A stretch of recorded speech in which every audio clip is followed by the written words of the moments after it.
নাসিরউদ্দিন পাটোয়ারির কথাই যেহেতু বারবার আসছে, তিনি বলছেন, তিনি একটা স্ট্যাটাস দিয়েছেন যে বন্ধু তোমার লাল টুকটুকে স্বপ্ন এবং পতাকা একটি সিটের জন্য বিক্রি করে দিও না। মানে সিট কি তাহলে এখন বিক্রি হচ্ছে নাকি? দেখেন, তিনি সম্ভবত আসিফ মাহমুদকে নিয়ে পোস্ট করেছেন এবং তার পোস্টের কমেন্টগুলো আমি দেখেছি। পরবর্তীতে আব্দুল কাদের তার পোস্টের মাধ্যমে স্পষ্ট হয়েছে যে এই যে লেখা এটা আসলে আসিফ মাহমুদকে নিয়ে লেখা হয়েছে।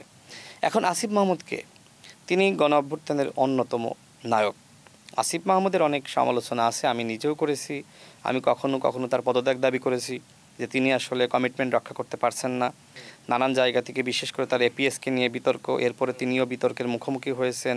তো এইটা আসলে আসিফ মাহমুদের জন্য অত্যন্ত বিব্রতকর যে আসিফ মাহমুদ, যিনি আসলে ওই 6 আগস্ট লং মার্চ যেটা আসলে সিদ্ধান্ত হয়েছিল তাদের ফোরামে, সে একমাত্র আসিফ মাহমুদ এটাকে চেঞ্জ করে যে 6 আগস্ট নয়, আগামীকাল 5 আগস্ট ঢাকামুখী কর্মসূচি লং মার্চ।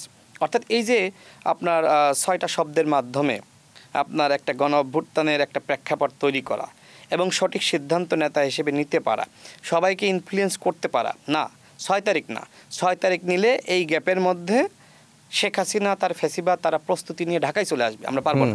সুতরাং যা করার আমাদের আগামীকালই করতে হবে। তো আসিফ মাহমুদের এই একটি লাইনের মাধ্যমে, একটা সিদ্ধান্তের মাধ্যমে একটা সফল গণ অভ্যুত্থান সংগঠিত হয়েছে। এখন প্রশ্ন হলো যে আপনি এখন আসিফ মাহমুদকে নিয়ে একটা ইঙ্গিতপূর্ণ পোস্ট করলেন, আপনি কি আসিফ মাহমুদের শত্রু? না, আপনারা একই সার্কেলের। তো আসিফ মাহমুদকে আপনি জাতির সামনে ভিলেন কেন বানালেন? তো ভিলেন বানাতে গিয়ে উল্টো আব্দুল কাদের যে মুখোশটা উন্মোচন করলো, এর মাধ্যমে ক্ষতিটা কার হলো? এর মাধ্যমে পুরো এনসিপির ক্ষতি হলো। যে আপনারা সারাক্ষণ বলছেন যে কারোর সাথে জোটে যাবেন না, সংস্কারের রাজনীতি করবেন, উল্টো আপনারা 20 সিটের জন্য আপনারা জনাব সালাউদ্দিনের বাসায় যাচ্ছেন, কথা বলছেন, মির্জা ফখরুল সাহেবের সাথে বসতেছেন।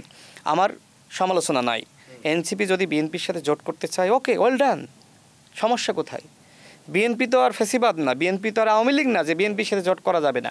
কিন্তু এই যে নিজেদের ভিতরে আপনারা আসলে তথ্য আসলে গোপন করতে পারছেন না, কে কার সাথে বসতেছেন, কি আলোচনা করতেছেন, মানে একটা যখন আপনার বয়স বাড়ে, যখন আপনার আসলে পরিপক্কতা বাড়ে, তখন আপনি আসলে এই আলোচনাগুলো হজম করতে পারছেন।